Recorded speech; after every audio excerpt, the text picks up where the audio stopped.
Hello, everybody, and welcome to the Notion Club, and Happy New Year. Yes. I am Muskego Brown. Joining me is Mariah, and introducing our new fellow Notion Club member, Josh. What up, everybody? If our listeners remember, we have spoken to Josh a few times now already. Has always given us all kinds of great insight in the world of psychedelics, maps, and I don't know, like all kinds of other profound thoughts. And so we are bringing Josh in to regularly provide some more of that for us. And we're excited to see what further wisdom he can share with all of you. It's gonna be fun. Well, thank you guys for having me. I appreciate it. Of course. Yeah. I'm excited to be here. And you're like our new member, our new fellow podcaster. I'm so It's gonna be excited. a lot of fun. I've been waiting for this. We have a lot of cool things that we can definitely be covering. So it's gonna be really Yeah. cool. Yeah. It's going to be awesome. I'm looking forward to the new year. I think with the Notion Club, there's a few ideas that I personally have. Like, I want to go and get into, like, more mythology and, like, conspiracies, that kind of thing.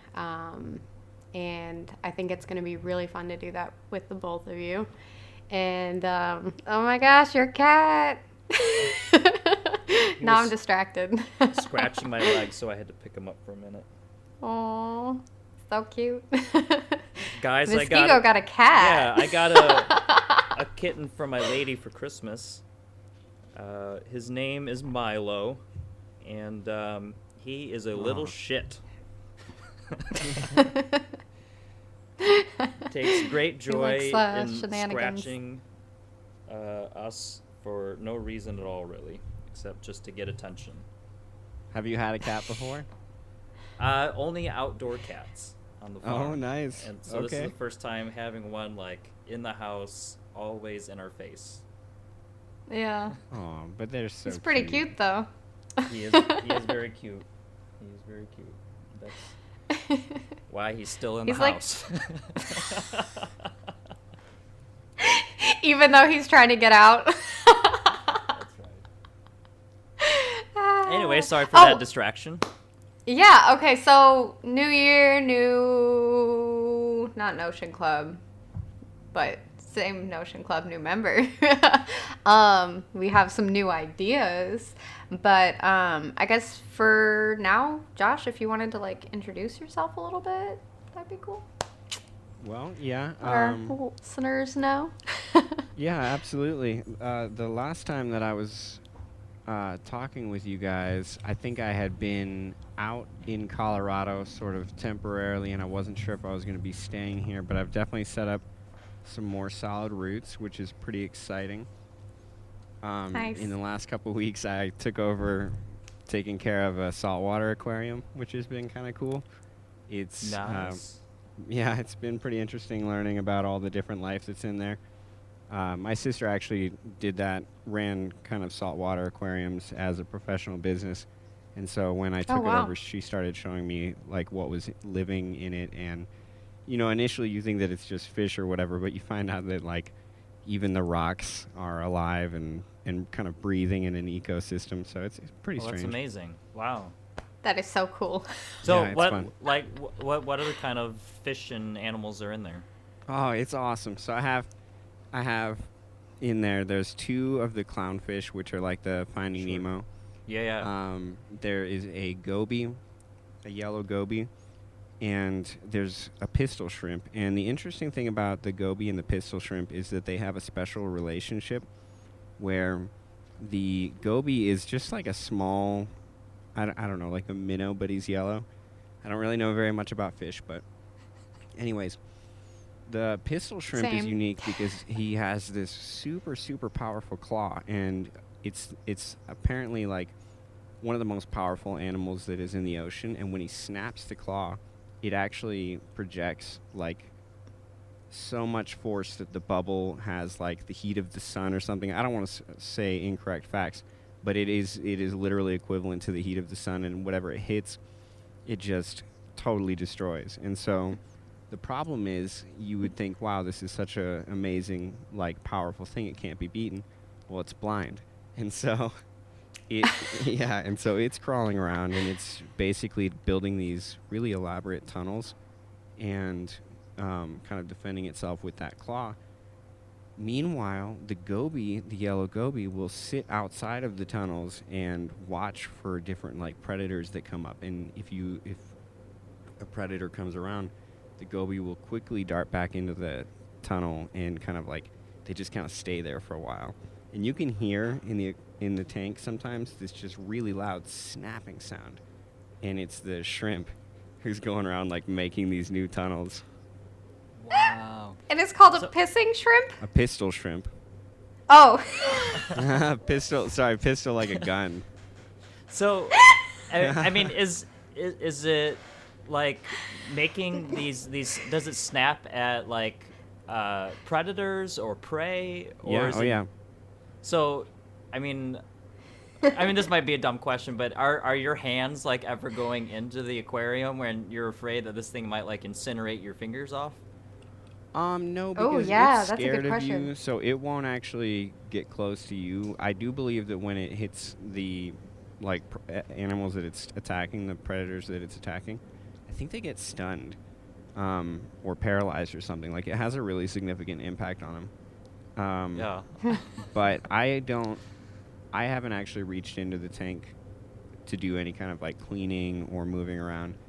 But when I initially got the tank, my sister came and did a huge cleaning on it, which was just amazing. The whole glass was covered in red algae, and you couldn't really see inside of it. So she came over one day when I was at work and just kind of scraped the whole thing clean, which was amazing. I came home and opened the door, and it was just like, bam, bright, shiny, and clean, and amazing. But she said that the clownfish will actually bite you when your hand is in there. So you put your hand in, and immediately they start kind of nipping at you. But the other ones don't really bother Oh, wow. you. Yeah. That's wild. Yeah, but there's also, I've got a bunch of snails that are in there, and they crawl around on the glass and clean it. And then I have love snails. hermit crabs. Yep. And the snails and the hermit crabs kind of change out their shells, and it's really funny seeing them switch around. So it's been really Do you remember? weird. Oh, sorry. Oh, sorry. What? I was going to say, do you guys remember, like, back in, like, early 2000s, it was, like, a huge deal to have a hermit crab? And, like, you I would, think I like, do watch remember them that. change shells. Wasn't that, like, maybe I I'm know wrong, what you're but talking I feel about. like it's a yeah. 2000 trend. Yeah, I remember I when didn't that was have going one. on, but I didn't have one either. Yeah.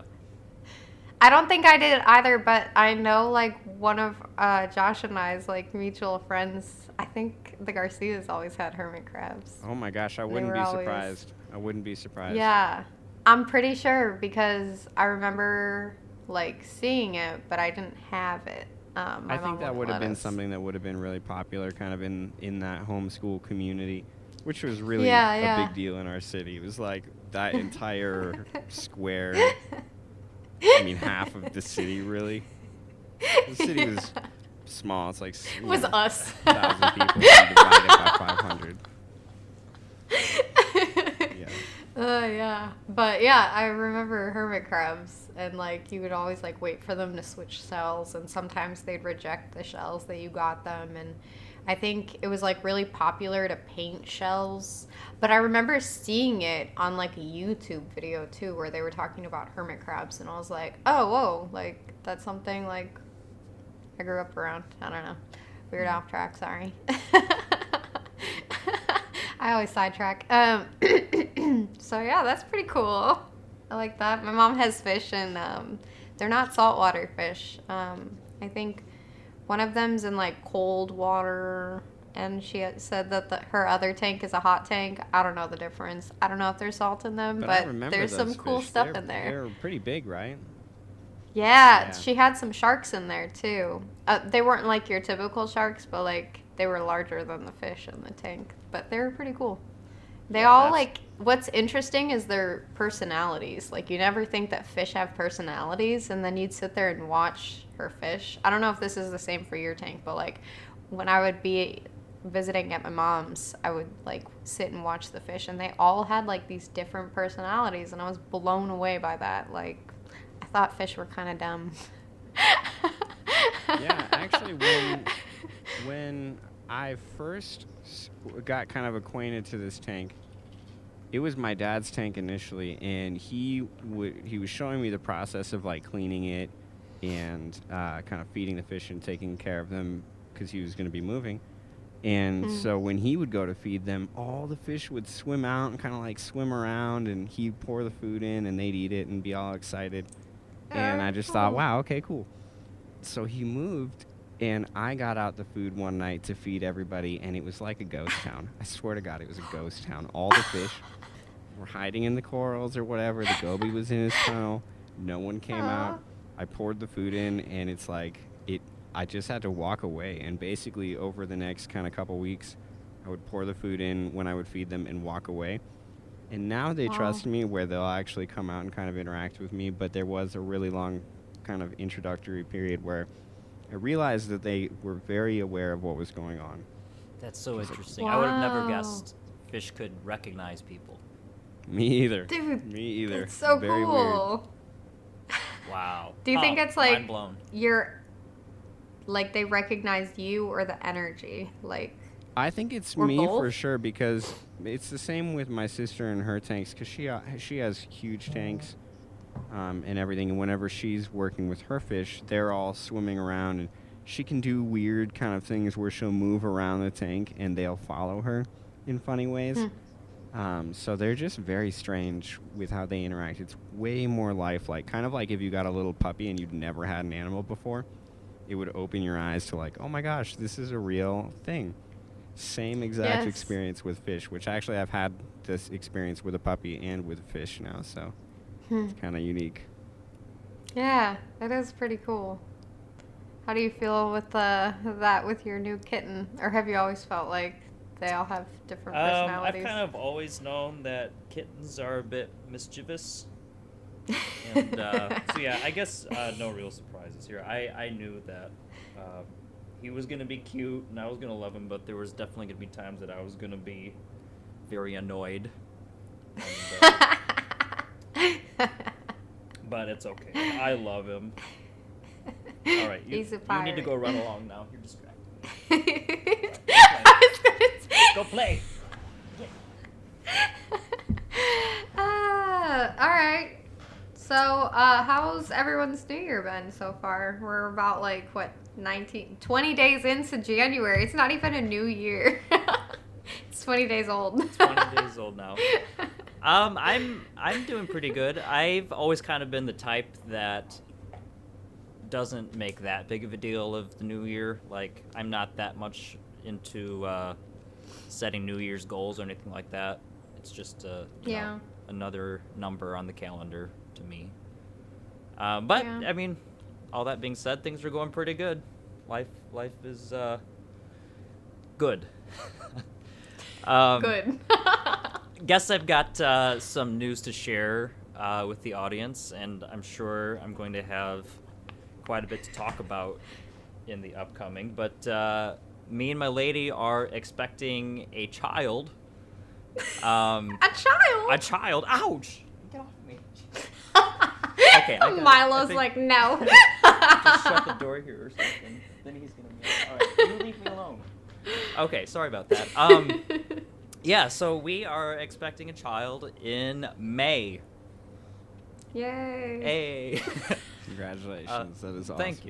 Thank you very much. So yeah, just doing a lot of gearing up for that.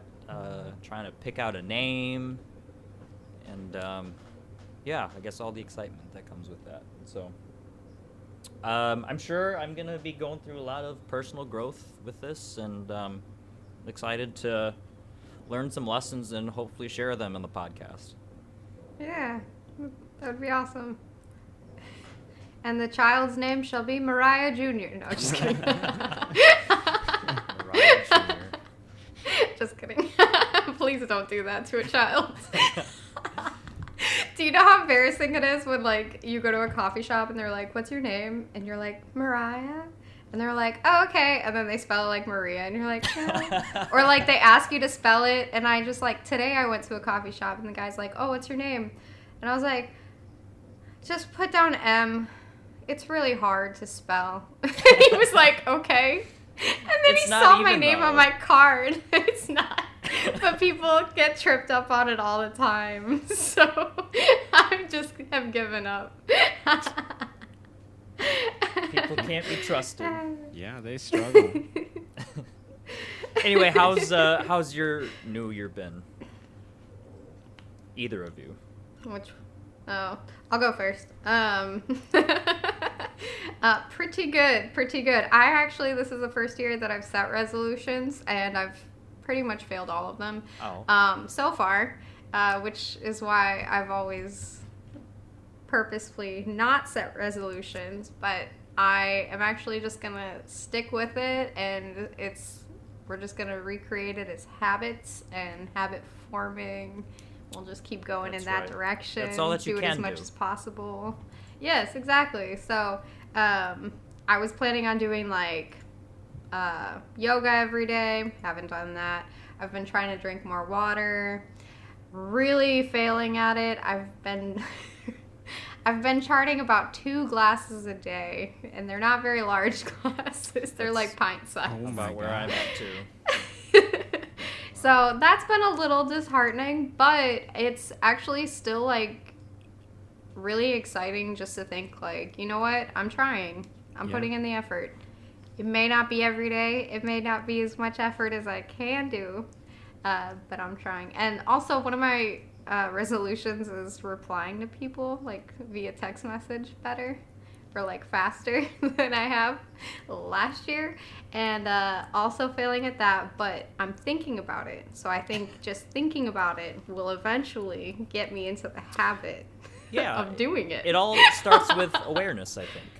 Yeah, you have to change your thought patterns. Right. You have to be aware, change your thought patterns, and then hopefully the body will follow. So that's me manifesting into the new year. That's right. it. These things don't just happen overnight or with, the flipping of a calendar year. Like, although one of the resolutions I set was to not drink alcohol, and I have not had to try that at all. Like, wow. Haven't even thought about it. Like, I'm like, well, one of my goals is like just no liquor. Okay. So like, I could drink wine on a special occasion. Haven't even wanted to do that, so I'm pretty proud there. But that's been the probably easiest goal to set. But I am really excited for the Notion Club and just trying new things this year. And hopefully this pandemic will end soon. Yeah. All right, what about you, Josh? No, I mean, I think that's the right way to do it. I think that honestly being consistent and setting your goals and then working on them throughout the year is better than trying to do it every single day. Yeah. So I think that that's good. Yeah, I feel like doing it every day. Well, I think like for me, I had to just change my mindset like, oh crap, I didn't do it today and I really don't want to. Instead of being like really bummed out with myself and then just giving up, like I'm just like, whatever, I'll get to it tomorrow. Like, it's not going to kill me. So I think that's pretty good. Fair enough. What do you do? Do you set resolutions, or do you like try to create new habits, or do you just roll into the new year being like, yep, I'm good? I definitely take some kind of conscious thought or whatever going into the new year, just because everybody puts their resolutions down or whatever. Mm-hmm. I don't necessarily set resolutions because I'm always changing kind of the things I'm working on or my goals or whatever. But there are things that I try to be consistent on that I wouldn't say are necessarily like resolutions. Like I do try to be consistent about eating healthy and going to the gym and stuff. And so I wouldn't be necessarily setting a resolution about that. Although I think this year I did set a conscious resolution that over the pandemic, I had a chance to really learn some cool new skills that I don't think I would have had a chance to learn otherwise, just because they were so intensive that I had to be home all the time, where, everybody's like, oh, we're doing nothing for weeks on end. And it's like, that's perfect. That's exactly the time I needed. And so now I'm trying to take a conscious effort into really putting some of those things into motion and planning out, I guess, maybe how the next 10 years or so, 5 or 10 years of my life could go, versus, I guess, the direction that I thought it was going to go before all that, which I think is cool. It's just being able to reassess things. That's awesome. So it's at least one positive. That's awesome. Yeah. Very cool. One up instead of one down. Yeah. All right. Well, I kind of wanted to, I guess we, not I, we wanted to kind of carry on this conversation from last year on blood, ritual, sacrifice. I know we all had a few new thoughts, maybe some of the same connections. I think I'm going to end the podcast, but Muskego, do you have anything new that you've thought of when it comes to the whole sacrifice topic? I've continued my delve into the occult and Satanism. Again, just to make it clear, I am not planning on becoming a Satanist or an occultist. He's lying. No, just kidding. I am just interested in what it is that they are investigating or practicing in their rituals. Yeah. Specifically in the practice of magic and black mass, and we kind of touched on it last episode. What is it that makes blood so magical, if for lack of a better term, and why, basically, as far back as we can look in the history of mankind, why blood has been so revered and thought to be so magical. And honestly, again, you can look back just as far as we can, and it seems like blood sacrifice has been going on. But why?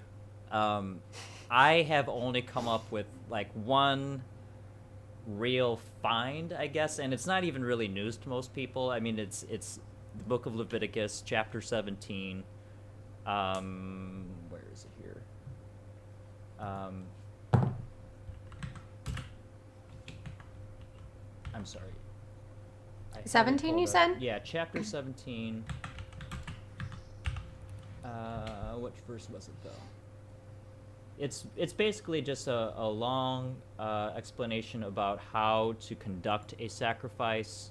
But then there's one verse where God is saying why. Oh, yeah, here we go. Okay, so I'll start with chapter 17, verse 13. This kind of leads into verse 14, which has the quote I'm interested in.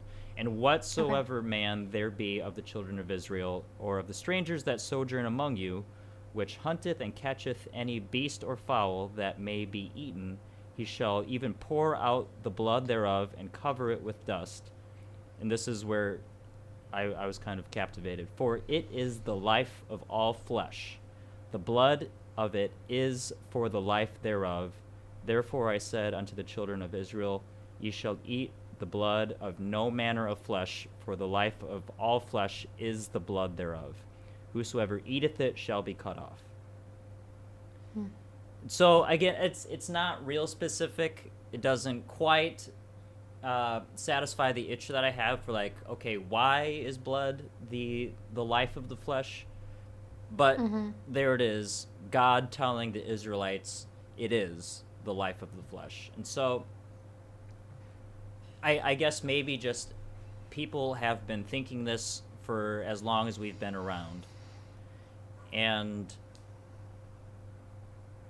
so, yeah, again, I've just kind of been delving into this Aleister Crowley character and was very fascinated with this ritual where they would consume what he called the cake of light. And I know what this is. Yeah, I hate this. I apologize for how gross this might be, but I hate it's very interesting. This is from GnosticWarrior.com. Aleister Crowley's research into the dark arts led him to a ritual called the Cake of Light, using human semen, blood, vaginal fluids, mixed with flour and honey baked into a cake in the oven. As Crowley once said, quote, "Mind is a disease of semen. All that a man is or may be hidden therein. Therefore is man only himself when lost to himself in the charioting." And I don't know about you, but for me, this just raises all kinds of questions. And so it's just a massive black hole that you can dive into. And I don't want to discuss the audience any further, but if you find any interest in this sort of thing, just Google Cake of Light. And there are just incredible stories about like what happens with this and what kind of magic is performed. It's really, really interesting to me. But Muskego, I have so many questions for you specifically. Okay, fire away. Well, no, really, just one. Why, when he's saying this, what was that last part? What was that last sentence? It was something about when man consumes. Okay. The chariot. Yeah. The chariot. Therefore, Not that part. Is man Before. only himself when lost to himself in the charioting? So is he saying? Please clarify this for me. Well, is he saying that like you're truly man when you're able to like partake of what makes a man? Is that what he's saying? I assume. I assume. it? I haven't read any of his books yet that go into the detail about all this. I was kind of on the phone with you yesterday, kind of telling you my frustration. I would like for somebody to just give me a very quick Reader's Digest version of, like, okay, what is Crowley saying in each specific book? Like, how is the magic performed and what's it, practically doing in real life? And nobody seems to be giving simple answers except go read the book. And so I feel like that's just how it is with the whole like atonement, blood sacrifice, rituals. I feel like there's no Reader's Digest as to like why. There's I guess just kind of like, oh well, they believed this, or like, oh, we did this for this, and there's just no like, okay, but what started it? Where like there's just no like where it gets fun clarification. Though, Mariah, is remember last episode you were the one that raised the point that occult means what is hidden. Yes. So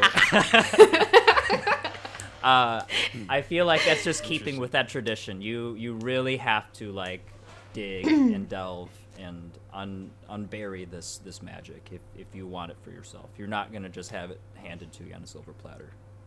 Well, but also I think that they have some kind of like sacred element in what you eat. Like when they talk about the blood or whatever, and they're talking about how they think that the soul is stored in the blood. I think that with this recipe here, you're talking, and I don't mean to be graphic or gross or anything like that, but you're talking about two elements that are kind of like fluids that bring life, so to speak. Yeah. Right. So they're eating that, and I think they call it the cake of light in a way, so maybe it's that like new birth process. But I think that the ritualistic aspect comes from the idea that when you eat something and consume it, you're actually gaining its power. So, like, if you eat the blood of something, or if you ate, the cake of light, then you would be consuming that power. It becomes part of yourself, right? Right. Yeah. So I don't know. It's because wild that's to have come up with a recipe like that, though. It's true. I mean, you do have to wonder where something like that came about. Yeah. But also, I think sometimes people, and I'm not saying this in the case of like Aleister Crowley, but I think that sometimes people try to push the bounds so much when they're breaking off from, like a normal church, like the Catholic or Christian church. It's like if in the Catholic church they have wine and bread, what is that called? Communion. Yeah. Sorry, Oh, that was yeah. slipping my brain. If in the Catholic Church they have communion, you know, the anti-religions would have their opposite version of that. That would try to be as gross or graphic. You know, maybe they would be drinking real blood or something. Just a desecration of communion. Right. Like the ultimate blasphemy. Well, right, and that actually leads me to a question to you, Muskego, about your studies with this. Have you been studying it? It sounds like you've been studying it more from an intellectual standpoint, but have you gotten into any of, like, the Satanist territory of music or stuff that is against, you know, the church and kind of that way, or has it been more of, like, Satanist in the actual, like, theological and intellectual sense? And I hope that that's not too vague.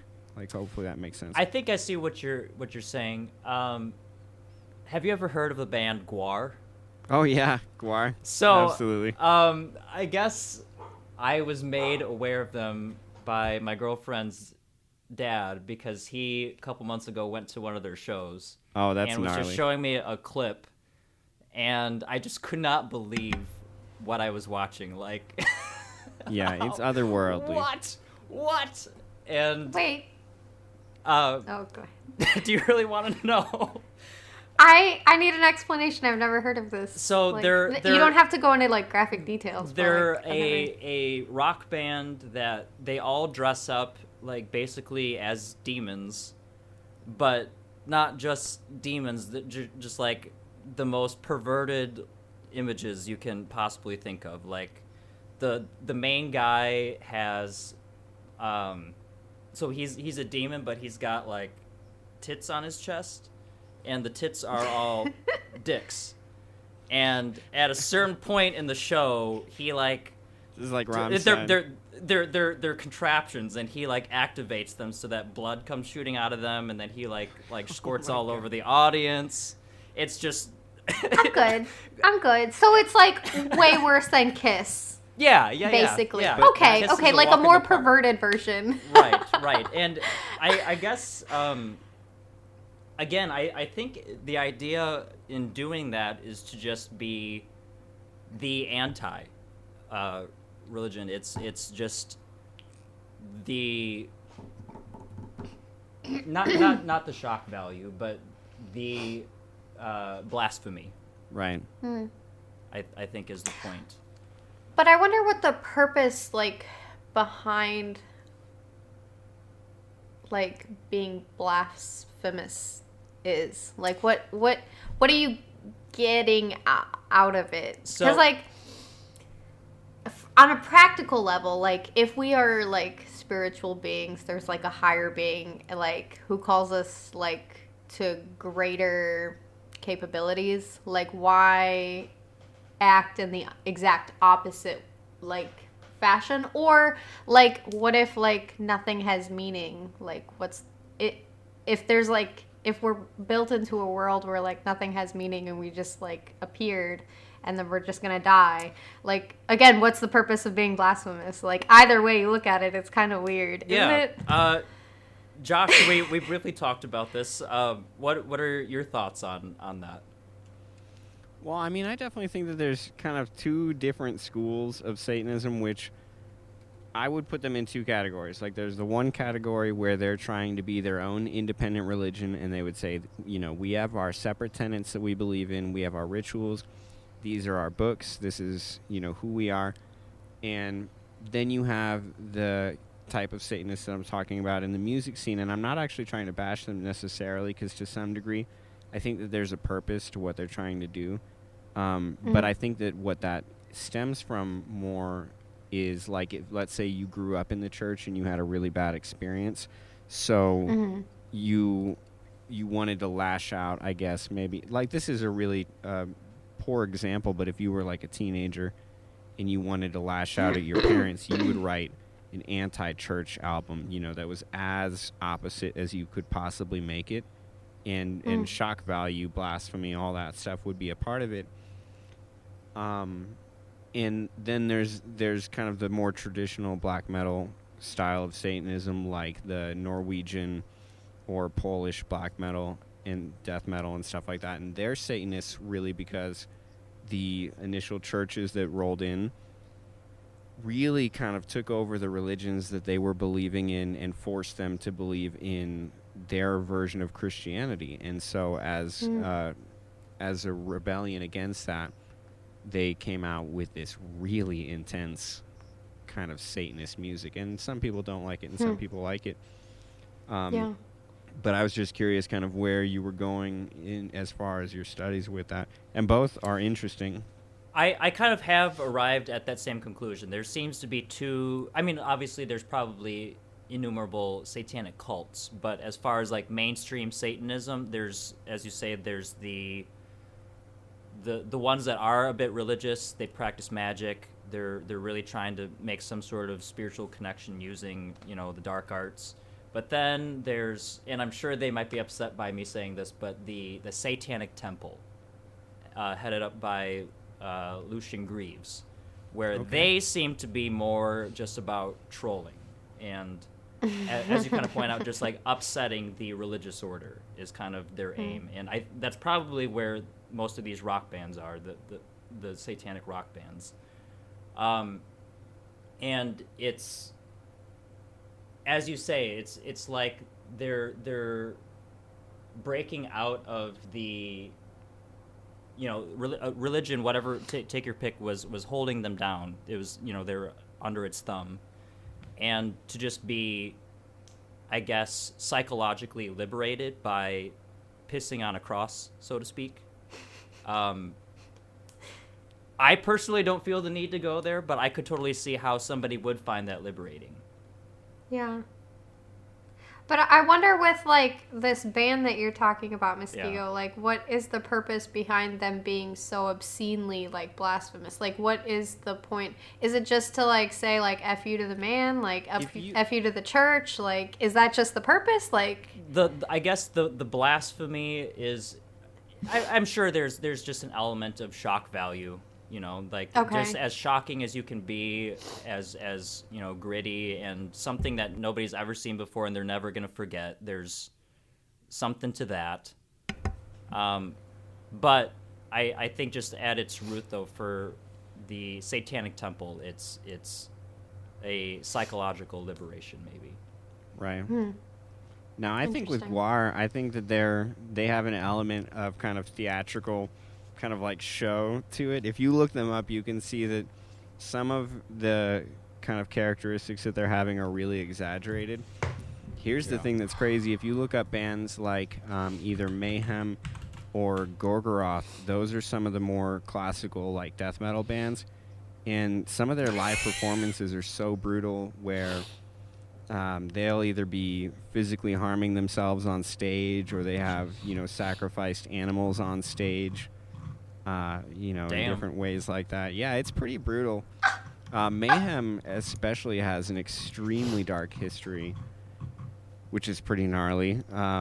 Multiple people have died in that band, and they went through a whole chaotic period. One of the original singers died. I don't mean to like just leave it off vague, but I don't want to give too much of the story. There's an interesting movie that came out about it.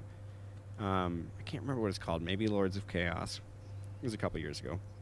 Anyways, one of the original singer died because he committed suicide, and then one of the bandmates later on ended up killing one of the other bandmates because he thought he was going to be killed by that bandmate, so he preemptively retaliated.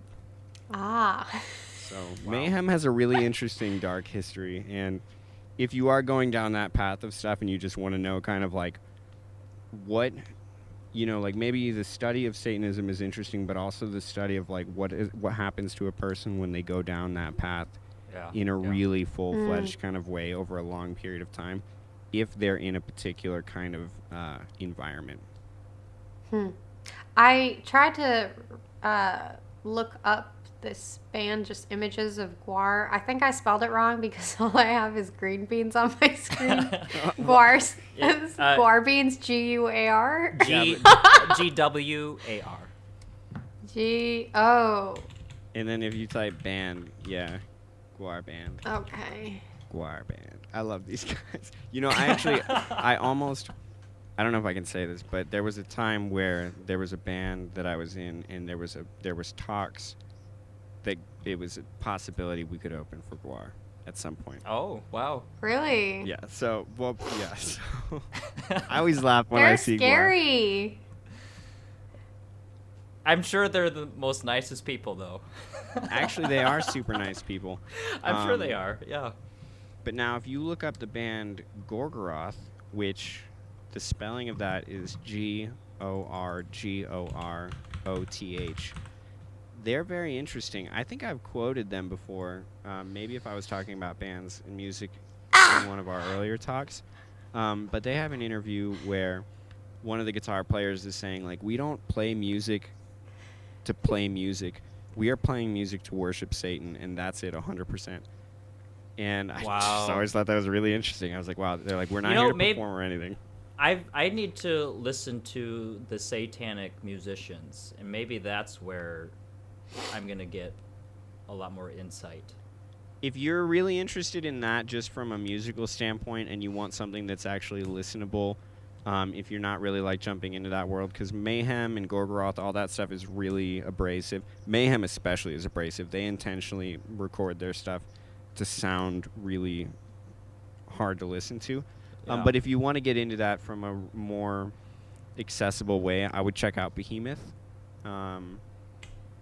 And honestly, I would read the lyrics for some of their songs because he takes a really poetic approach to being kind of Satanist and against all that stuff. Nowadays, I think that they're getting a little washed out because he's starting to be old or whatever. Sure. But if in their earlier music, I think that they were more on. Now, they have some pretty rough music videos, though.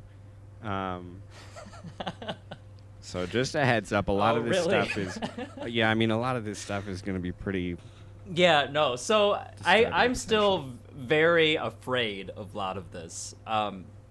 We've also briefly discussed how Jung kind of asserted the need for people to reflect both sides of the psyche, the light and the dark. And so I think a lot of me is kind of making myself look into this stuff because I find it so difficult. I mean, you're talking to a guy who 2 years ago just refused to even celebrate Halloween. So yeah. Thank you for the warning there. I will tread lightly. Well, and I mean more. I'm sorry. Oh, go ahead. I was just gonna say, more than anything, you can just read the lyrics to the songs instead of actually listening to them. Consuming the music. I was at a show like 3 or 4 years ago at the O2 in London, and it was for Nicki Minaj, but the opener was Juice WRLD. Never heard of Juice WRLD before, but I was starstruck. I remember. Obsessed. But his music and like his personhood on like stage was just like, I don't know, it was something I've never experienced, but it was weird because in the background, if you weren't paying attention, like on the screen, there was a lot of like satanic imagery, like 666, upside down crosses, a lot of fire. And I remember like being so fascinated by him, and he just seemed like such a cool, nice guy. Like he seemed real, and I loved his chubby tummy. But it was weird because it was so off topic from like the background and some of the lyrics, and I just remember like it felt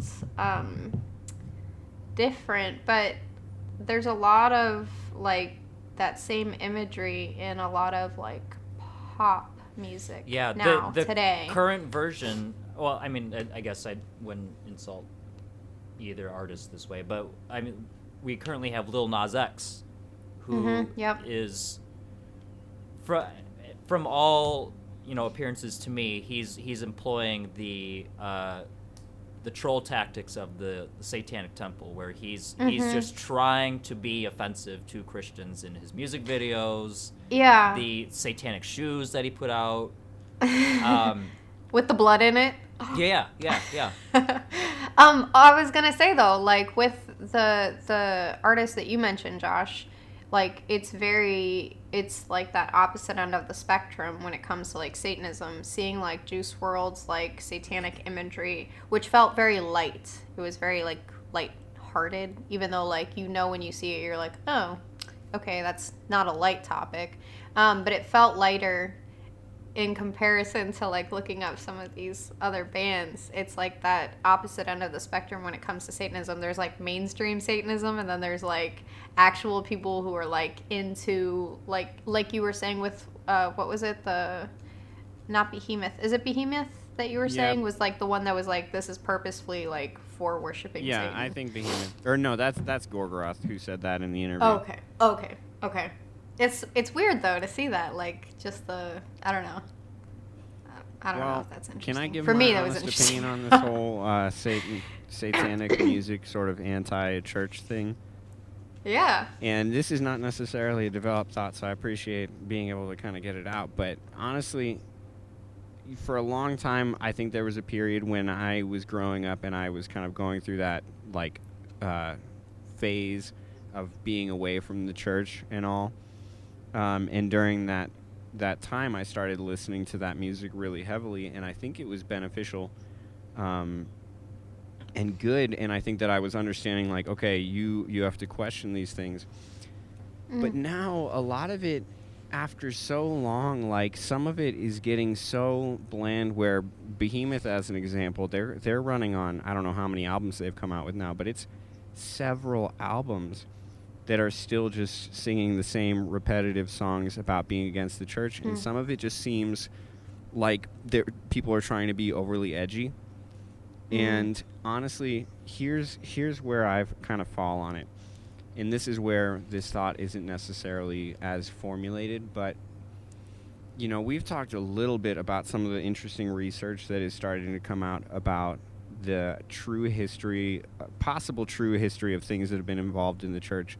Like, I've been really researching possible involvement of psychedelic sacraments being used in early churches and stuff like that I'm actually correlating to direct Bible verses and stuff. And so I think now that we have this information, before, when we didn't have this information, just singing about how oppressive or whatever the church was is fine. But now that we have this more advanced information about, like, you've actually had a really powerful secret that you've been keeping from us, and we want to dig more into that. I think that would be a much more mature version for some of this music to go at if it was going to be kind of anti-church, so to speak. Because I'll give an example of what I'm saying, because I'm not trying to be too vague.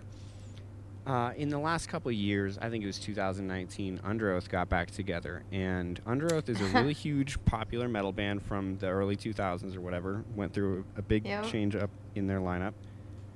But when they got back together, the music that they were putting out sounded so bland and so flat.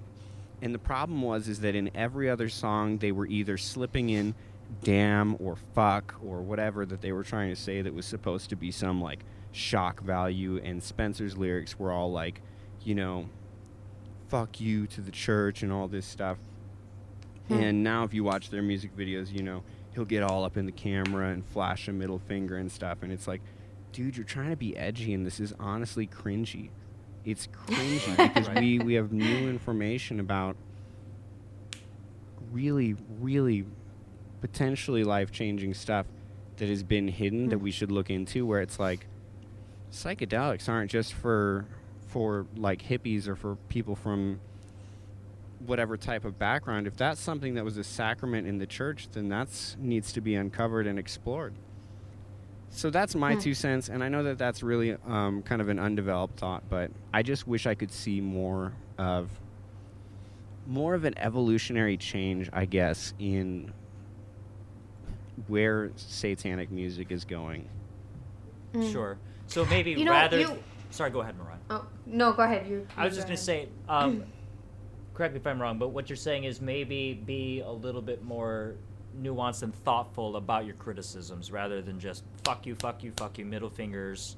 Like, it's kind of pathetic, but if you can actually be thought-provoking in how you view the church or whatever topic it is, it's just so much more deep and meaningful. Is that kind of what you're trying to say?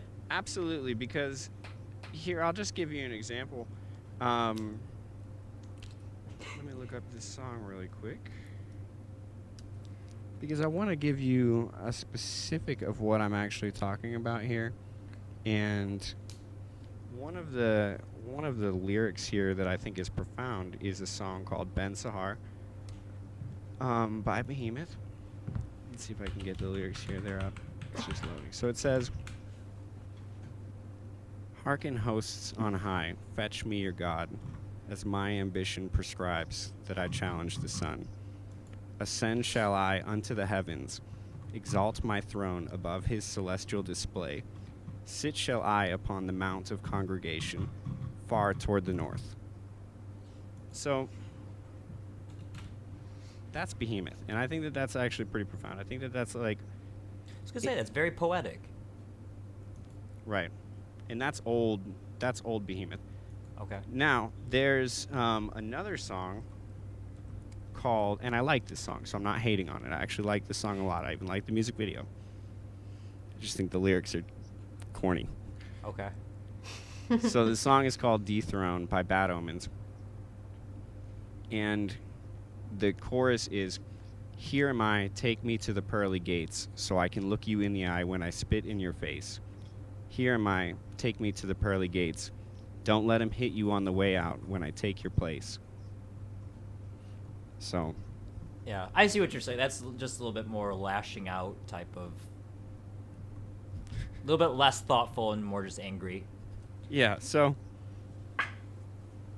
Mariah, you have something to say. Maybe they're more intelligent than we're giving them credit for. Maybe because they don't have any thought-provoking criticism, they're actually keeping the church like going in circles because they don't actually want to help the church get better. Maybe they're just like, F you because I said so. Because like if you give like, I guess, like criticism, it gives the opportunity for the other person to change. And so, like, by not criticizing them in a thought-provoking and logical way, the church can't change, so they're just having them... I don't know, does that make sense? I didn't think that went out, but... I hear you on that. Maybe they're just like, yeah, we don't care if the church changes. So that's why we're gonna keep saying F you to the rooftops. To some extent, I think it's just easy to sell music.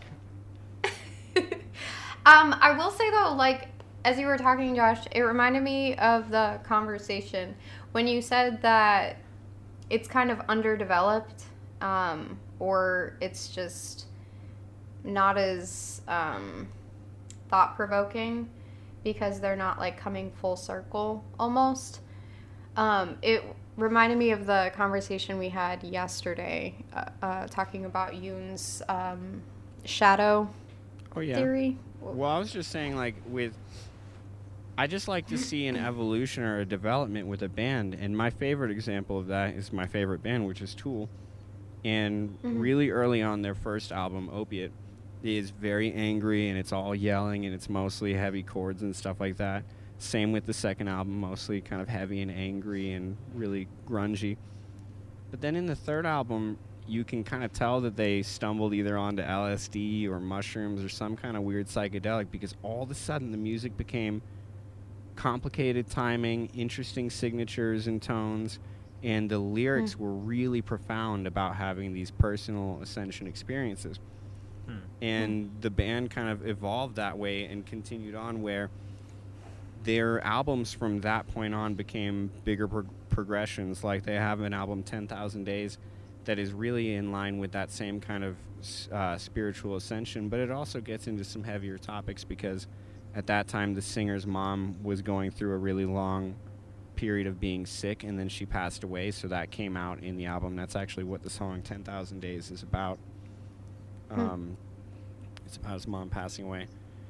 And so, but the theme of just spiritual ascension was still there, and then even still in their latest album. So it just shows this progression of being sort of like a young, angry teenager, rebelling as you will, to that going through that kind of shamanic journey, I guess, of stumbling into either psychedelics or whatever else it is that you stumble into, your life-changing wake-up moment.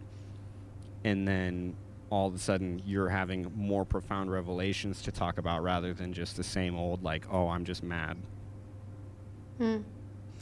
I think you also tied it yesterday as well kind of nicely, was you tied it with incorporating the shadow. Well, I think that Tool is really associated with Carl Jung, with the idea of integrating the shadow, and with the artist Alex Gray. They all kind of have associated works together. But the idea of integrating the shadow, I think, just comes from this concept. I was reading a little bit more about this. It just comes from this concept that basically you have two parts of yourself. You have your persona, and then you have your shadow. And your persona is sort of, just to give background context, I was actually listening to a Jordan Peterson conversation about this specifically. And he was describing the persona as basically being almost like in a romantic comedy, that beta male character who is sort of like goofy and stumbling around and like can't get girls to talk to him or whatever. 500 Days of Summer. Yeah, and so Michael Cera's. Yeah, oh, that's perfect. Yeah. That's perfect though. That's exactly what the persona is. And so if you imagine exactly that character is going to be insecure of any type of behavior, like getting aggressive with somebody or yelling or any of these types of behaviors that would be seen as, like, I don't know, beyond his comfort zone, so to speak. And so those characteristics that are rejected go to the shadow. And so that's sort of that balance of the persona and the shadow. And so the whole concept of integrating the shadow is going back into that part of your personality that has been sort of pushed away and hidden, and understanding it. Because one of the things that Jordan Peterson talks about in this lecture, and I'll link to it because he goes into it in much better specifics. He talks about how the German soldiers in World War II who actually got recruited into becoming German soldiers were typically normal people. And what his idea was that he was putting forth in this was basically that we would be no different than those people if we were put in that same position. And not understanding that about ourselves is allowing that persona to rule our personality and keep everything kept away in the shadow. But understanding that we have that possibility, like, look, if I was in that time, there is a possibility that I would have been a soldier. There is a possibility that I would have participated in this. And likewise, you have to understand, look, if I was put into a position that was either really life-threatening or really dangerous, there's a possibility that I would have a capacity to act in a way that just thinking about it would shock me. But given that situation, I could act in that. Now, some people will avoid that thought so much that they'll think like, oh, well, I'll never get into that situation, which is fine. But I think the idea of integrating your shadow comes to this point of saying, like, no, I understand what I'm capable of, but I'm not going to actually act out on it. Right. Being powerful. You can't be powerful if you're that beta male. Like, you had sent us that Jordan Peterson clip earlier, and I liked what he said about being good doesn't mean just not being capable of doing no wrong. It's being capable, but not using that power. I mean, I don't know, maybe I'm pulling this example just out of thin air, but I think of like Anakin in Star Wars. Like, I feel like he my dream boat when I was a kid. He had to turn to the dark side to be the most powerful and ultimately overthrow the emperor and the empire. He wouldn't have been capable if he had only stuck to the light. Wow. But he didn't overthrow the empire. He actually became the empire. A tool Not at for the it. very end. At the very end, he did. Oh yeah. Okay. I don't know. Maybe that's a bad example, but yeah. I think you're spot on. No, I think that's a great example. Do you feel like it sounds like you really did like get into these satanic rock bands? Do you feel like that helped you like find your shadow side? Oh yeah, because for me, I grew up super religious family, and very very involved in the church, very involved. All of my extracurricular activities were pseudo church based, and so a lot of my life revolved around that type of thing. And so when I was in my kind of later teenage years, just through my own kind of actions, I ended up getting sort of booted out of the church, if you will.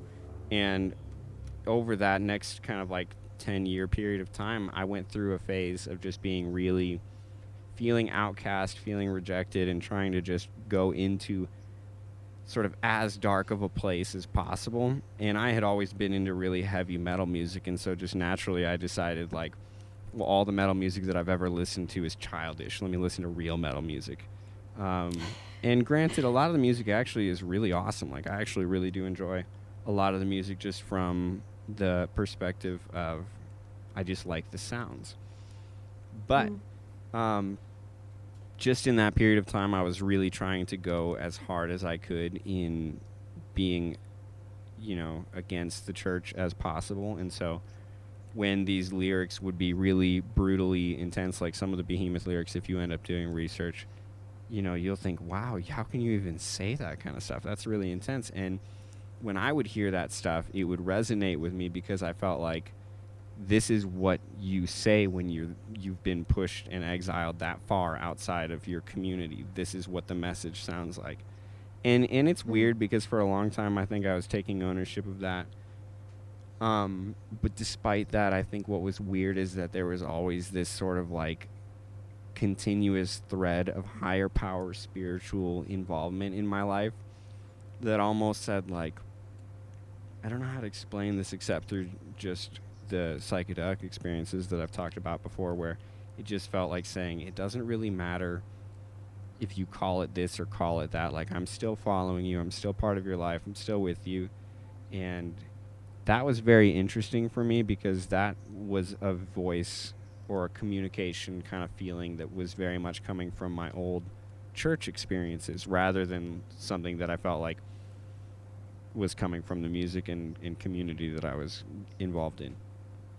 Now, I also found out, though, in that community, a lot of the people who put forth that really intense message as much shock value as they possibly can, they're actually just the super nice people that have all been rejected from the church fundamentally. And so when I would hang out with them and I would either be, in these off stage or whatever in band, shows or whatever with these different bands, or just talking to people, what I would find out is that they would put forth this extremely dramatic image of like blood and guts and Satan or whatever.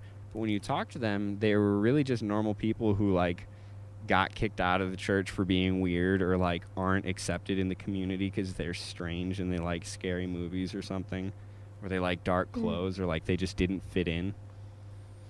Yeah. And so those were the people who are the majority of what I find to be like the satanic music culture. And so even still, I would say that even though I've gotten kind of more involved in my childhood roots, I still feel really connected to those people just because it's like they're not...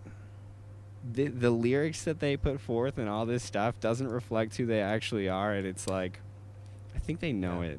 That's literally the Lil Nas X story. That's yeah. He tells the exact same story and why he's making the art that he is today. Yeah. I think, too, the church could do a lot better with remembering what their leader, did by sitting down and breaking bread with the outcasts of society. Oh, yeah. I think if, the church was more into that, we would see less people. Because, people want to be a part of other people. They want a community, they want society. We don't want to be alone. Even, I mean, I would say I'm probably more introverted than I've ever been in my entire life, but I still have my close friends. I still have people that I'm very connected to. I mean, my mom and I talk almost every day, for hours. That's awesome. It's not good, but it's not good. We just get on each other's nerves. But it's that sense of community and family, and I think so we're gonna go wherever there is acceptance or community, and not that it's wrong to go in other directions, but the church is always trying to be a family, but they're the worst at incorporating people, I think, from personal experience. I don't know. We could do a lot better. I agree. Actually, interestingly enough, talking about the church, that kind of ties into a little bit of the research that I had been doing about some of the blood sacrifice stuff that you had been talking about. Because I've been trying to figure out sort of the origins as well, and when it initially started. Yeah. And the best that I can do is kind of digging back. I found a lot of stuff about sort of Aztec history of human sacrifices, and I didn't actually know anything about that beforehand. I think that what I heard a lot in the research that I was doing about them is that it's typically thought of that they were a very peaceful kind of advanced civilization, whereas actually they were performing a lot of these human sacrifices, which is pretty nuts. So by the tens of thousands, right? Yeah. In a weekend, it'd be 10,000 people. Yeah. But it was never the 1% on the top, right? No. I don't remember about that. They would do. It was always the.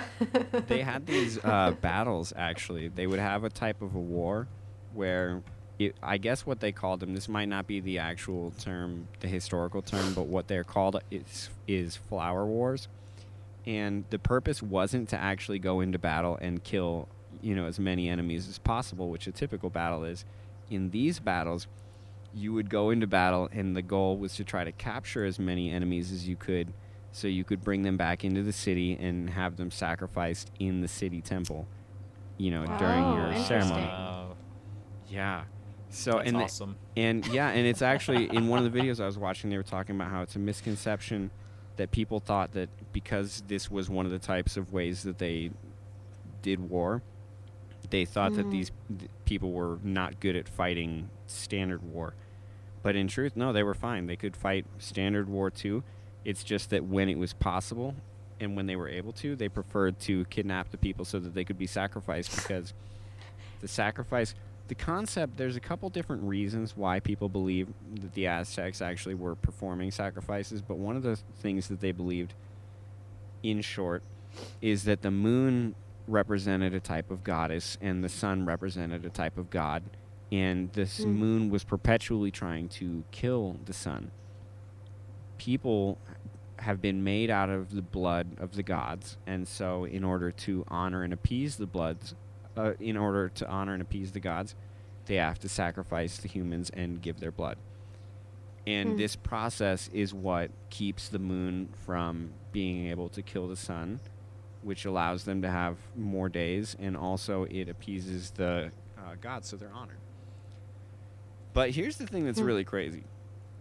So this is nuts. When they would do their sacrifices at their temple, and I'm sorry that this is graphic, but this is just graphic. But when they would do their sacrifices at their temple, they had these giant steps that would lead up, like we've probably seen in all the Aztec, whatever. At the base of those steps, if you were the person being sacrificed, you would start walking up the steps, and there would be 5 priests with you who were walking up with you. While you were walking up, all the people who had been sacrificed before you would be thrown down the stairs. So their bodies would be rolling down the stairs, lifeless, Jeez. having just been sacrificed, while you're walking up to be sacrificed. Now, here's the thing. When they would sacrifice them, they would cut out their hearts at the sacrifice, and they would burn them. And then they would keep the ashes for some, like, honorable purpose or whatever, it was sacred. But anyways, so you'd have these, like, heart cut out bodies rolling down the stairs. You're walking up. You finally get to the top. Meanwhile, check this out. While you're walking up, not only are there bodies, all the crowd, which is, like, basically everybody in the city, they're all around, and everyone in the crowd is singing. So picture, like, a football stadium, and everyone is singing. But not only are they singing, this is so creepy. They're all performing bloodletting, which is essentially cutting themselves. So people in the audience are all cutting themselves to have blood, in honor to, and there's bodies, and the pastor or the priest who's there at the top is giving some speech and maybe singing as well. And it isn't actually, I don't think, historically documented that they were using psychedelics in these sacrifices, but this culture, that area of the world, isn't the specific area necessarily that Salvia divinorum came from, but salvia and mushrooms and all of those things originally were derived in our cultural sense from Central America. That's how we got them. Morning Glories as well. Yeah. From there. But, Yeah. Dang. All while chanting Seven Nation Army. Yeah. So they'd get up at the Quite top, the scene. and at the top there was a stone with the shape of a sun on it, and the person would stand there, and then the priest would hold them down and sacrifice them, and then throw their body down the stairs, and the next person would come up, and it's like, boom, at one after the other. This is just so nuts. Yeah. I really think I'll just take Jesus forever. Also, okay, as you were speaking, Josh, it kind of came to my mind, were these people, like, accepting of their fate? Like, were they willing sacrifices? That's a really good or were question. they, like, what was the mindset behind? I mean, obviously, like, them kidnapping their enemies to sacrifice, obviously they're not willing. But, like, was there a general, like, respect, or do you know what the mindset was possibly? That's actually a really great question, because there was honor in being somebody who was captured and sacrificed. If I remember correctly from the story, I may be getting this wrong, but if I remember correctly, the person who was captured would have people from the city come up and tell them certain things. I don't remember what it was, but they would tell them things that were supposed to, like, go to the afterlife or something. And it was a big, big honor to be sacrificed. So much so that it was a huge dishonor to not be sacrificed. It's been recorded where there were people who were captured and they were going to not be sacrificed, but they asked to be sacrificed anyways, and the reason was because it had to do with honor. And I don't actually have the source for that, so I apologize. That's just in some of the research I was doing about Aztec. I might well, that's a notion people can look up, though. I might be completely off on this as well, but I seem to recall hearing the Aztecs. I think it was them. It might have been the Mayans. I don't even honestly know the difference, but one of those cultures had a sport where you would hit, like, a bag with your elbow and through this. Is essentially basketball using your elbows. Yeah, the ball game. And I think for forever historians just assumed that the losers would be sacrificed, but I remember hearing them saying now they believe the winners were the ones sacrificed, and it was an honor thing. They wanted the honor to be sacrificed, and so they would play to win to be sacrificed. That's very different from I forget what they were originally called, but the Germanic people. Okay, yeah. Back in, like, Britannica, before it, like, became England. It was, like, back in the Romans' time. They had these baskets where they would sacrifice people, but it was always the people who had done wrong. So if you had, like, stolen or murdered someone, like, you would be put up for sacrifice. So very much against your will. But it was very, like, that was what the Druids would do to sacrifice. And I think they only did it once a year. They didn't do it like regularly or anything, but I think it was all of the prisoners that were sacrificed. In this case, it was a big honor, and some people would, even though it was a big honor, they still didn't want to die, obviously, and you're seeing bodies thrown down next to you. So if they were actually resisting the sacrifice, even though that's technically not honorable, the priests that were there would pick them up by their hands. There was 5 priests. One would pick up each arm and leg, and then the 5th priest would tie a rope around the person's neck and pull them up so that they didn't have a choice. So it was like, I mean, it was an honor if you chose to do it, but it was... I changed my mind! Yeah, you didn't get to back out or try to run away. I'll live dishonorably. No, you don't. Now, here's something interesting, though. Have you all ever heard of... I came across this video from Vice. Now, I don't really necessarily always love Vice, but this one was like 8 years ago, and it was from a place in Indonesia where they do blood sacrifices. I don't know if you guys have ever seen this one. But basically, it was this tribe, and I don't remember where exactly in Indonesia it was. I don't want to mispronounce it, but I'll link to it. It was like Samba or something. And the tribe, let me see if I have the name for the battle that they did. It was actually pretty crazy. They, the tribe would gather together, and they would have these spear fights where all the warriors would get on horses, and they would fight each other with spears. And the blood getting on the dirt was supposed to kind of like bring honor to the gods and help with the harvest. And so what's interesting, though, is that now they were being interviewed, and they were saying that the Dutch government has actually stepped in. Yeah, so the battle is called a Pasola, and it was where the clan would throw spears. But they're saying that the Dutch government has now stepped in, and they're not allowed to use sharp spears. They have to use blunt spears. But in the interviewing of these people, they were saying that some of the people are cheating. They're using performance-enhancing drugs. Or they're using, like, steel kind of things or whatever like that. They're cheating. But they're also saying that if you throw these spears hard enough with the right amount of force, people still die. Like, one person got hit through the neck and died. One person, the spear went into their head and they died, even though it's blunt.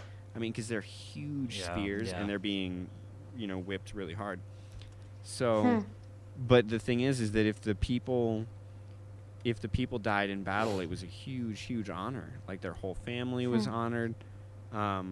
If they died, their animals were sacrificed. Now, this is one thing I want to mention. This video was really disturbing with what they showed depicting animal sacrifice. I was surprised about that because they didn't have any kind of disclaimer.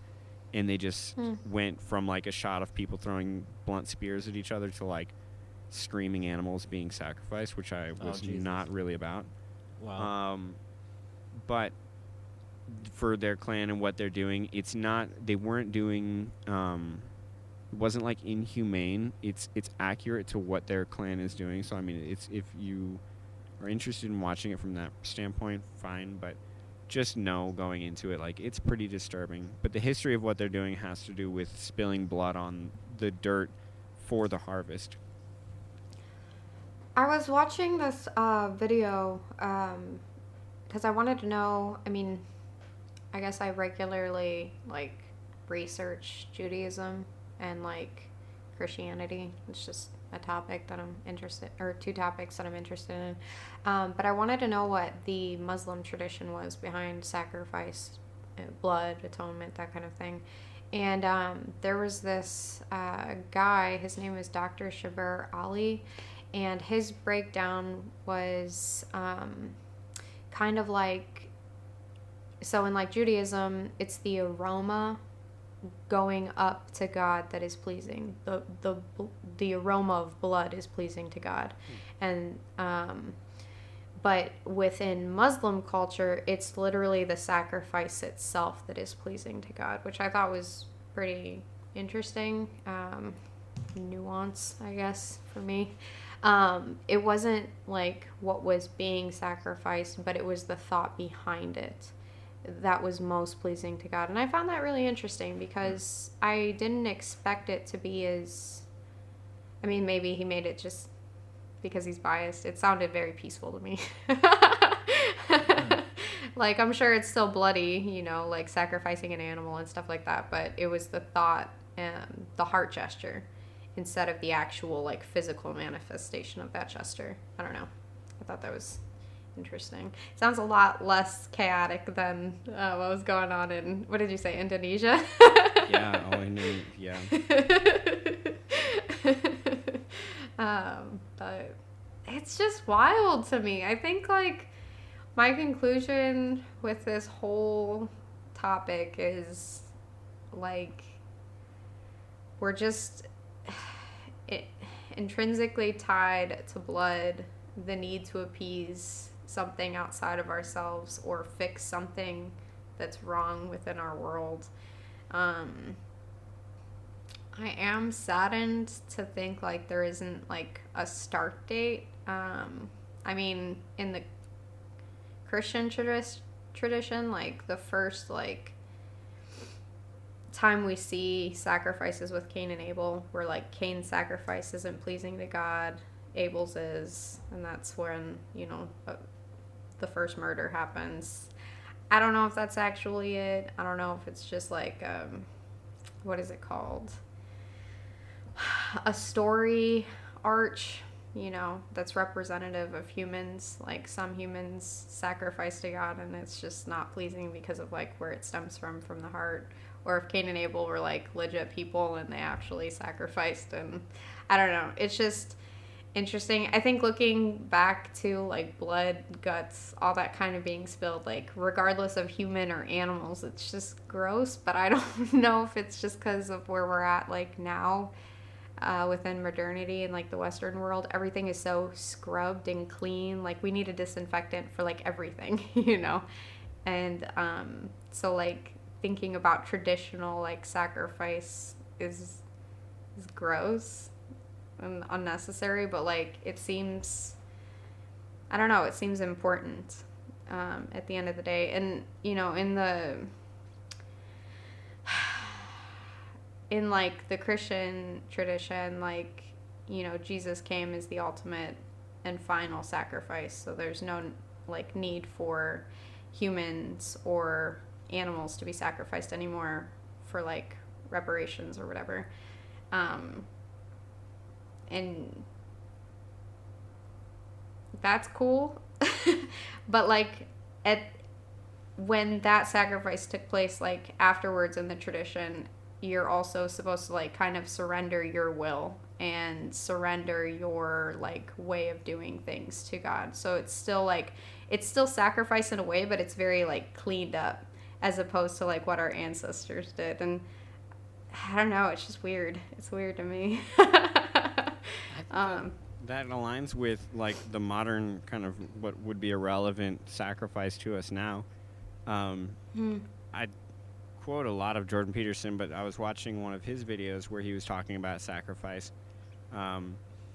And he was basically saying, when we're sacrificing things, we have to think about it like this. Like, if you're taking a class or if you're working a job, at that point you're sacrificing your time, because, like, you could be out partying, you could be out fulfilling your own satisfactory gain or whatever in whatever ways you want, but instead you're sitting in a room or you're trading your time at a job, and you're doing it for something in exchange in the future. So at that point you're making a type of a sacrifice. And what he was saying is, basically, there's this concept that, like, either way, you have to make a type of a sacrifice, because we, as human beings, have a finite amount of time, and so we're moving towards that end, no matter if we make a move or we don't. So from that standpoint, we actually get to choose the types of sacrifices that we make, but we don't get to choose not to make a sacrifice. And so what Jordan Peterson is saying, and this is based off of Carl Jung, he's essentially saying that when you choose your sacrifice, you're at least making a deal in some case with the future where you're having some sort of position in what happens. And what Carl Jung specifically is talking about This is actually a quote from the video, is basically saying that Jung thought that the part of the proper development for the last half of your life was to rediscover the child that you left behind when you were growing up, basically. And so when you choose your own sacrifice, not only do you get to be something by choosing your sacrifice instead of just letting it happen to you, you also get to regain that childhood potential at the same time. And so it's this sort of like double-edged sword of self-actualization, I guess, if you will. And it seems like an opportunity at new life too. Like if you're resorting back to like that childhood aspect, yeah, it's like you kind of get to not necessarily start over, but you can begin again.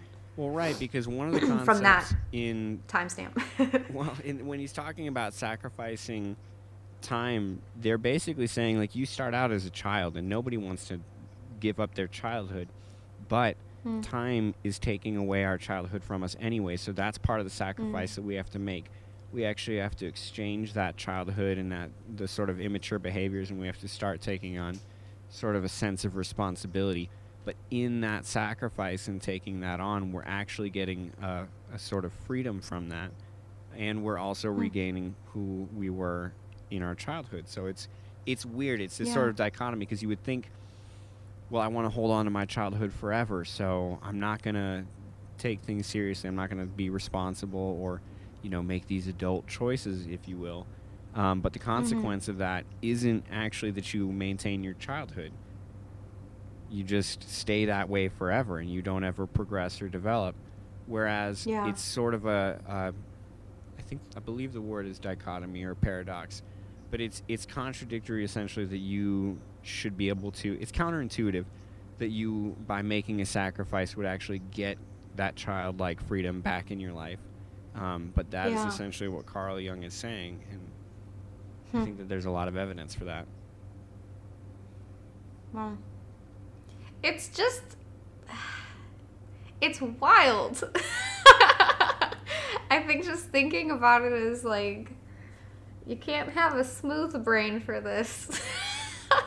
I feel like I'm just really tired from the conversation, but a good kind of tired. Like, with blood and sacrifice, even though I haven't come to like any grand conclusion, it's like this is a part of human history. For some reason, our life is tied to our blood. It's very important wherever we came from or whatever we came from. Like, it's a part of us. And beautiful mystery, right? Yeah, but it's a good like tired. I don't think I don't think I would have thought to talk about this on my own, like without the Notion Club. I don't think I would, because I asked a few people. I watched this show. I can't even remember what it was. It was on Netflix. And then afterwards, for like 2 weeks straight, I was asking just everyone I knew, like, where did sacrifices come from? Why do we, like, what's communion about? Like, why do we do that?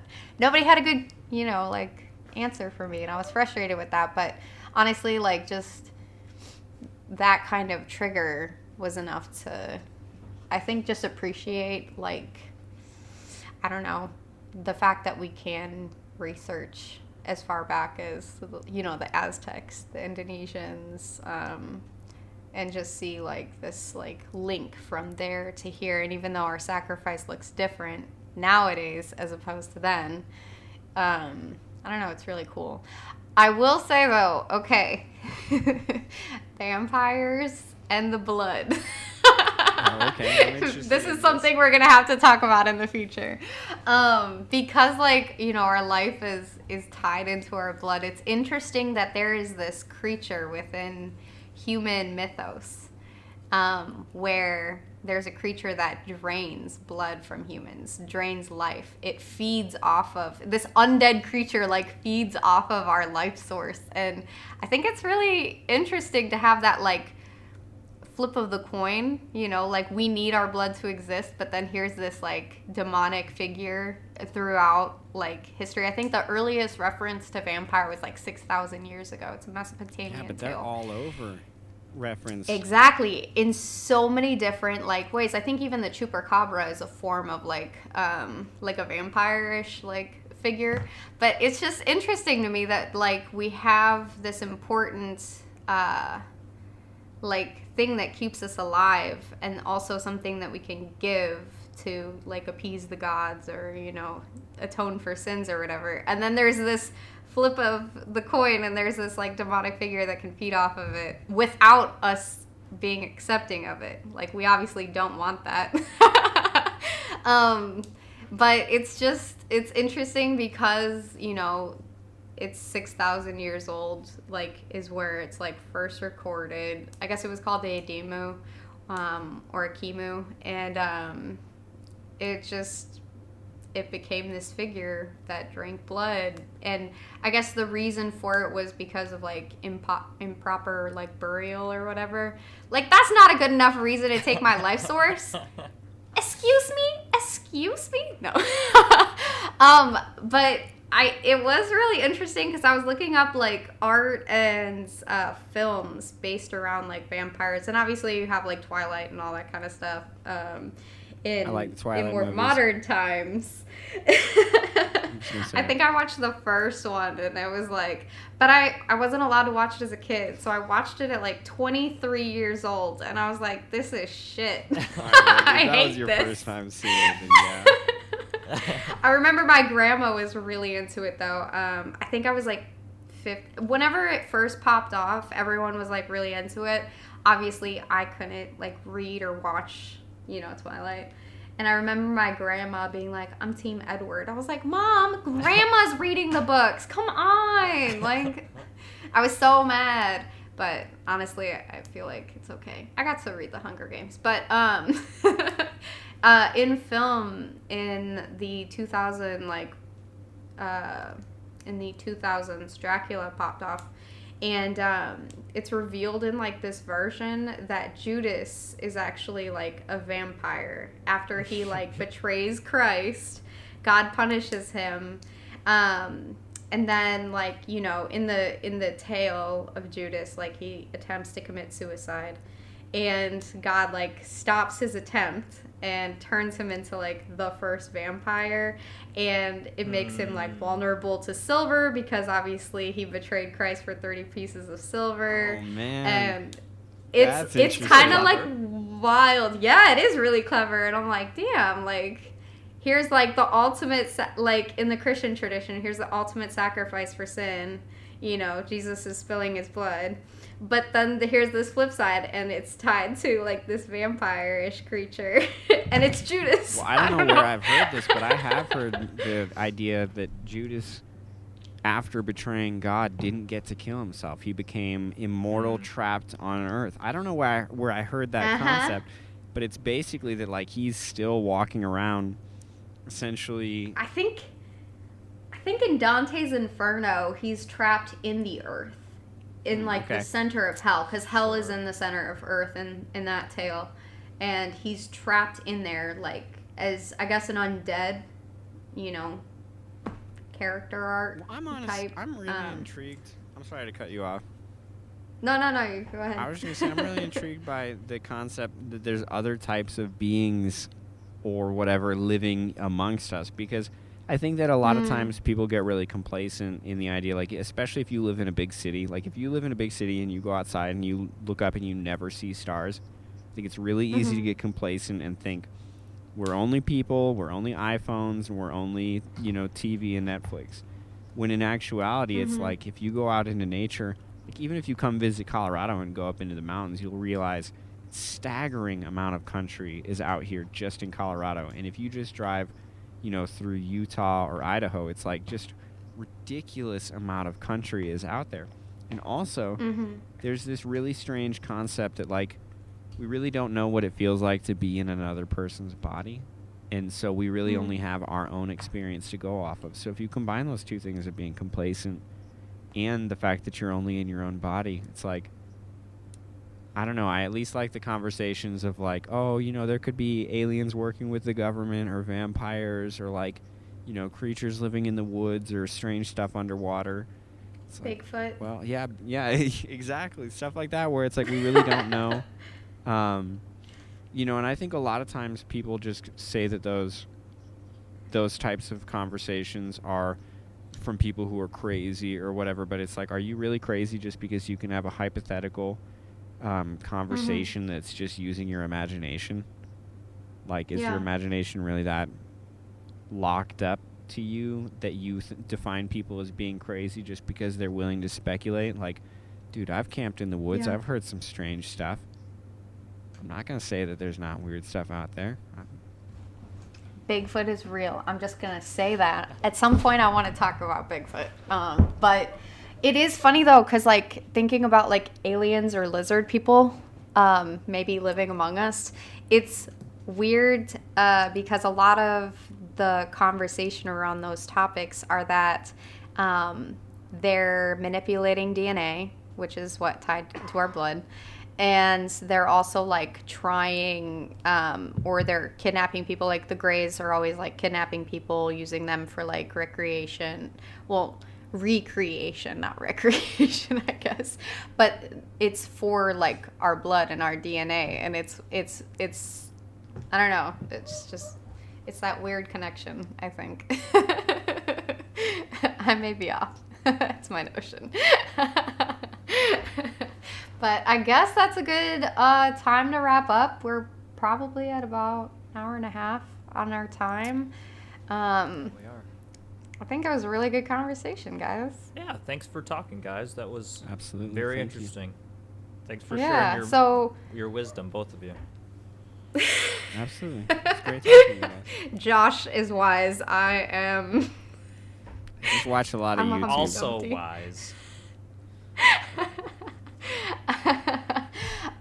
But yeah, so for Notion Club listeners, we're going to be popping out an episode once a month. Josh is our new third for hosting, and we've got a lot of interesting topics coming up in this new year, and we really hope you enjoyed it. I'm super excited to be here with you guys. It's going to be awesome. Yeah. Let us know if you guys have any questions or anything to add to this conversation. A lot of ground was covered, I think, today. And we kind of hopped around on a lot of subjects, but it all like tied up. Let us know what you think, guys. I'm sure there's some great takes on what we talked about. Yeah, hot takes. Hot cakes. Hot takes. All right. Hot takes, bye, guys. Takes. Peace out, bitches. Peace.